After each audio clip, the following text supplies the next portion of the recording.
Everyone, very very good morning. कैसे हो आप सब? आई होप आप सब बिल्कुल अच्छे होंगे, अपने अपने घरों में बहुत खुश होंगे, मस्त होंगे और तंदुरुस्त होंगे।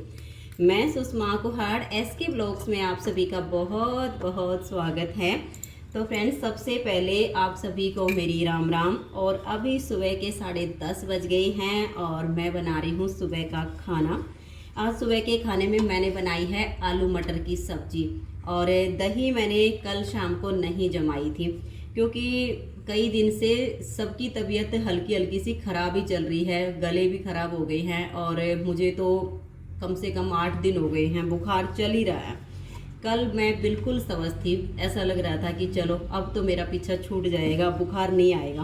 पूरा दिन मैं ठीक रही, रात को भी ठीक रही और सुबह उठी तो उठा ही नहीं गया, फिर से बुखार आ गया।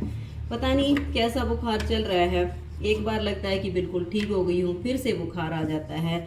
और आज दूसरी जगह से दवाई लेनी है, शायद उससे आराम आ जाए। और कल है होली, ये वीडियो भी आप सभी को कल सुबह ही मिलेगी। तो आप सभी को होली की बहुत बहुत शुभकामनाएं। और मैं तो परमपिता परमात्मा के चरणों में प्रार्थना करती हूँ कि परमात्मा आप सभी की सारी मनोकामनाएं पूरी करे, आप सभी के घरों में खुशियाँ ही खुशियाँ आए। तो आप सब भी आज ये रोटी बनाने लग गई हूँ, आलू मटर की सब्जी है, गर्मा गर्म रोटी खा लीजिए। आज दही लस्सी बिल्कुल भी नहीं है। और आज मैं बनाऊंगी, जैसे ये इसको हम बोलते हैं नूनी घी, जो मक्खन होता है ना, इसको हरियाणा में नूनी घी बोलते हैं। तो इससे घी कैसे तैयार करते हैं ये मैं आज आप सबके साथ शेयर करूंगी। और जो मेरा 11 किलो घी आया हुआ है उसको गर्म करके छान के और दूसरे बर्तन में डालूंगी। तो कुछ बहनों के कमेंट्स थे कि एक तो आप ये शेयर कीजिएगा कि देसी घी बनता कैसे है बिल्कुल पारंपरिक तरीके से, और दूसरा जो घी होता है उसको स्टोर कैसे करके रखें ताकि उसमें कोई स्मेल ना हो, लंबे टाइम तक वो ऐसा ही रहे। तो ये आज मैं आप सबके साथ शेयर करूँगी। तो जैसे मैं चावल बनाती हूँ तो जो हमारा ये मक्खन होता है ना फिर बच जाता है, क्योंकि चावल में घी डालना होता है शक्कर में, तो फिर ये बच जाता है, क्योंकि ये तो रोटी के साथ ही खाते हैं बच्चे। तो फिर जब 2-3 दिन का हो जाता है तो थोड़ा सा खट्टा होने लगता है, फिर ताज़ा डेली निकलता है, तो फिर मैं इसको अलग बर्तन में निकाल देती हूँ। थोड़ा सा इकट्ठा हो जाता है तो फिर इसको गर्म करके और इसका मैं घी बना देती हूँ। तो मक्खन से तो मैंने आप सबको बताया हुआ है कि मक्खन तैयार कैसे होता है।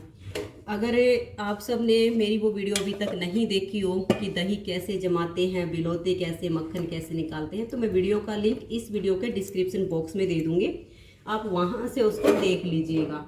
और जो मक्खन होता है, फिर जैसे गांव में बिल्कुल नेचुरल तरीके से जो घी तैयार होता है वो किस तरीके से होता है आज की वीडियो में ये शेयर करूंगी।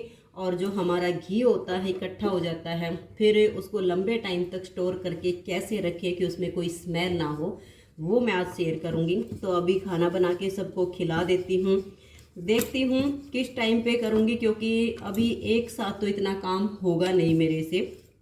कई दिन हो गए हैं, बुखार ने बिल्कुल परेशान करके रख दिया है।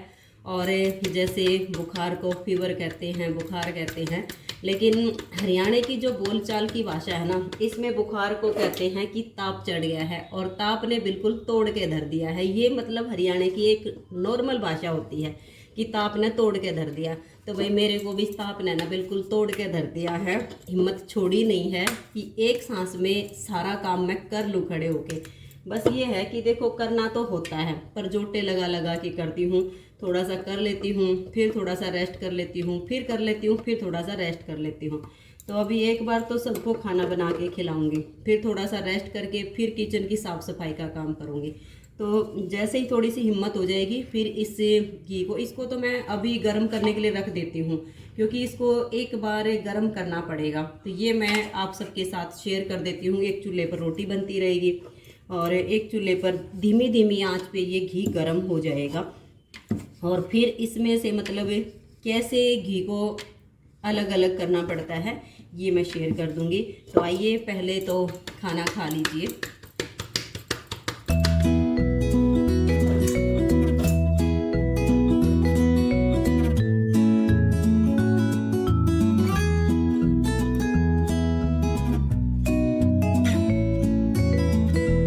तो तो अभी इधर रोटी बना रही हूँ, तो साथ के साथ दूसरे चूल्हे पर धीमी आंच पे ये जो मक्खन है इसको गरम कर देती हूँ। और जब ये बिल्कुल अच्छे से गरम हो जाएगा ना, तब इसमें जो एक लस्सी के कण होते हैं ना वो नीचे रह जाएंगे और जो घी है वो ऊपर आ जाएगा। तो फिर मैं इसको ठंडा करने के लिए रख दूँगी।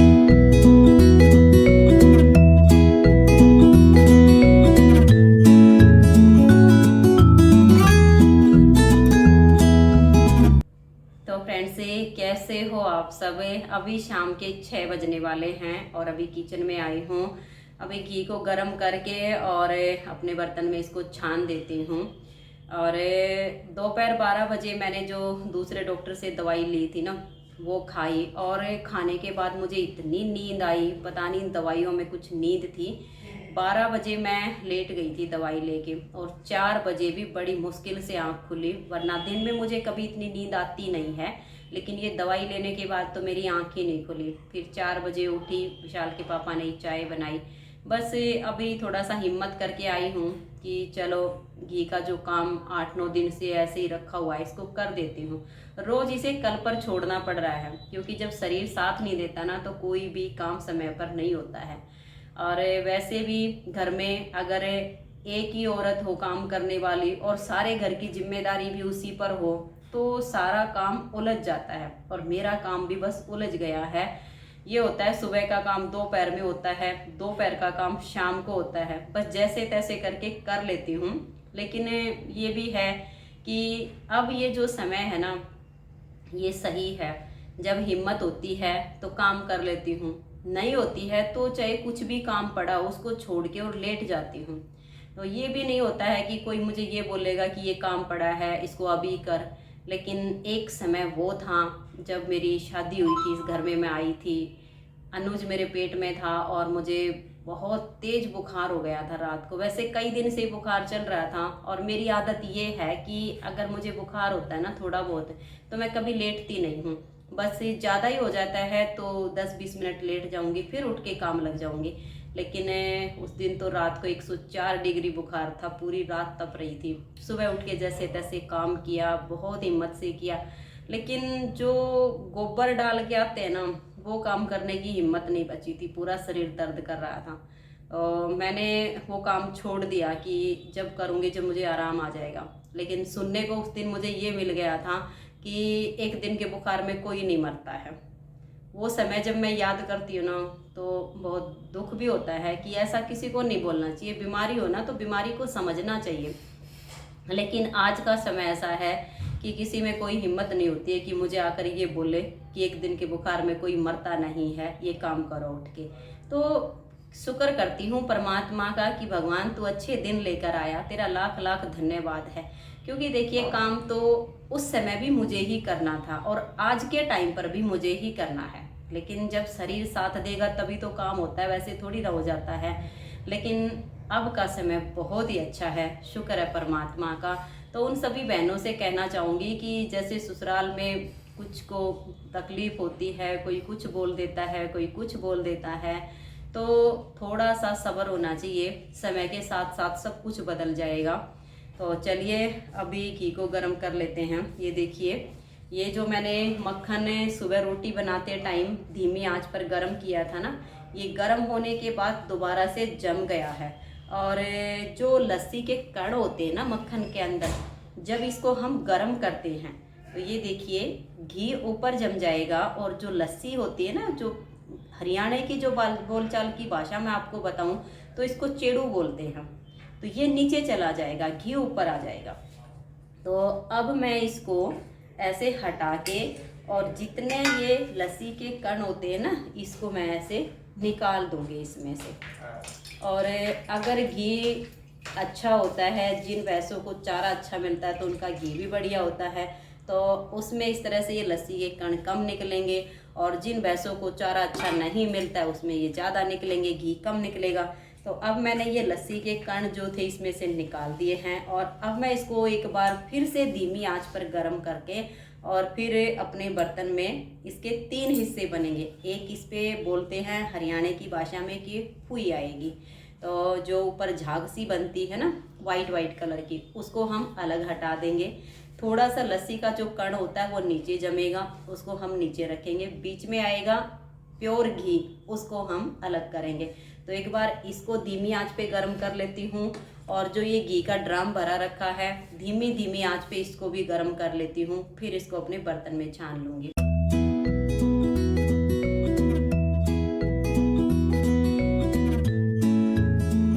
तो फ्रेंड्स ये देखिए, ये जो घी मैंने गरम किया था इसके ऊपर इस तरह से ये वाइट वाइट सा आ गया है। जो बिल्कुल प्योर देसी घी होता है ना, उसको जितनी बार भी गरम करेंगे उतनी ही बार इस तरह से ये वाइट उसके ऊपर इकट्ठा जरूर हो जाएगा। और जैसे हम मार्केट से जो डिब्बे वाला देसी घी लेकर आते हैं उसको आप गरम करके देखिए, और जो गांव में प्योर देसी घी मिलता है उसको गरम करके देखिएगा। दोनों में अंतर आपको खुद समझ में आ जाएगा कि ये क्या फ़र्क है। जो प्योर देसी घी होता है, चाहे गाय का हो चाहे भैंस का हो, जितनी बार भी गरम करेंगे ये वाइट उसके ऊपर ज़रूर आएगा। जो डिब्बे वाला होता है उस पर नहीं आएगा। तो इसको प्योर बनाने के लिए, इसको जो ख़राब ना हो, तो जब हम गरम करते हैं तो ये वाइट वाइट जो इकट्ठा होता है ना, इसको चम्मच से ऐसे ऊपर से उतार देंगे। और ये मैंने सारा उतार दिया है। अब मैं इसको एक अलग बर्तन में छान दूंगी, तो नीचे जो लस्सी के कण होते हैं ना वो दोबारा से भी नीचे बैठ जाते हैं। जो प्योर घी होता है वो बीच में बच जाता है। और ये जो मैंने ड्राम का घी गरम करना शुरू किया है, ये देखिए, वैसे जब ये घी बनाकर दूसरे को दिया जाता है ना तो 2 से 3 बार इसकी प्रक्रिया होती है गरम करने की, छानने की, वो पूरी करके दी जाती है।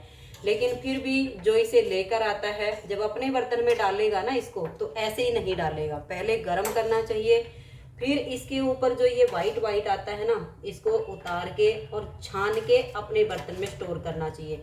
फिर ये लंबे समय तक खराब नहीं होता है। और अगर इसको हम ऐसे ही अपने बर्तन में उड़ेल देंगे ना, तो साइडों में ब्लैक ब्लैक कलर का जो है निशान आना शुरू हो जाता है, जिससे घी में स्मेल हो जाती है। तो अपने बर्तन में डालते टाइम घी को गर्म करके छान के और तभी डालना चाहिए।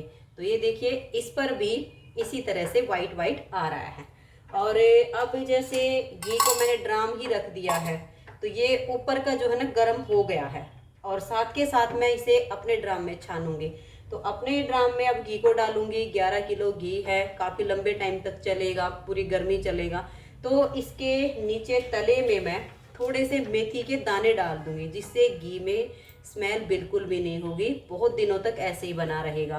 तो अभी मैंने जो है गैस का फ्लेम बिल्कुल लो कर दिया है, ताकि धीमी आंच पर ये धीरे धीरे नीचे से गर्म होता रहे। और ऊपर वाले को अपने ड्राम में छानने से पहले मैं इसमें थोड़ी सी मेथी डाल देती हूँ। तो ये देखिए फ्रेंड्स, इस तरह से मैंने, ये बिल्कुल कम ही दाने होंगे, 20-25 दाने हैं मेथी के। तो इनको, ये जो मेरा अपना घी का ड्रम है, इसमें मैं ऐसे पूरे में फैला देती हूँ। तो इसके देखिए, ये जो मेरा ड्रम है, इसके पूरे तले में मैंने मेथी के दाने डाल दिए हैं। और अब देखिए, अगर स्टील वाली छलनी से मैं घी को छानूंगी तो उसकी जो तार होती है ना, मोटी होती है, घी छानने का कोई फ़ायदा नहीं है। तो मैं प्लास्टिक वाली छलनी रखती हूँ घी दूध छानने के लिए, क्योंकि दूध छानते हैं वो भी स्टील वाली छलनी से छानने का कोई फायदा नहीं होता है। छोटा मोटा तिनका होता है तो वो नीचे ही निकल जाएगा। और घी का भी ऐसे ही होता है, घी भी मैं प्लास्टिक की छलनी से ही छानती हूँ। तो अभी घी नीचे से गर्म हो रहा है, आधा गर्म होके ऊपर का तय गया है। तो अभी मैं इसको अपने बर्तन में जो है ऐसे करके छान दूंगी। वैसे तो जो वाइट वाइट आया था मैंने चम्मच से हटा दिया है, लेकिन फिर भी क्या होता है ना, थोड़े थोड़े से उसके कण होते हैं। जब इसको हम इस प्लास्टिक की छलनी से छानेंगे ना, तो वो ऊपर रह जाएंगे। और घी अगर खोलता हुआ होगा ना, तो प्लास्टिक की छलनी बिल्कुल घी में जो है जल जाएगी, अकड़ जाएगी, घी नहीं छनेगा। तो ये मैंने गरम किया है, इसको उबाला नहीं है। तो जो हल्का हल्का जब घी गरम होता है तो तय जाता है, और जब हम इसको छानते हैं तो इस छलनी से आसानी से छन जाएगा। और अगर हद से ज़्यादा गर्म हो गया तो फिर तो जो छलनी है वही जल जाएगी। इसलिए आपने ये चेक कर लेना छानते टाइम कि घी हद से ज़्यादा गर्म ना हो।